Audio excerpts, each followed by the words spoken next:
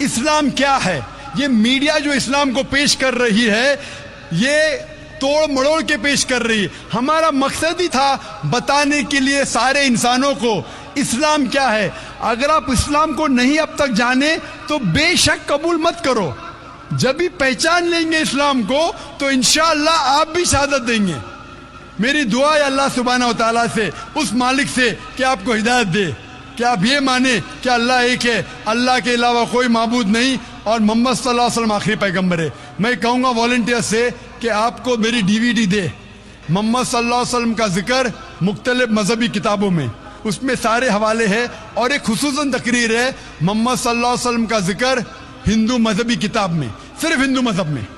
آپ اس کو دیکھو اور انشاءاللہ آپ اس بات کو تسلیم کریں گے آج نہیں تو کل کہ اللہ ایک ہے, اس کے علاوہ کوئی معبود نہیں, اور محمد صلی اللہ علیہ وسلم آخری پیغمبر ہے. Hope the answers the question.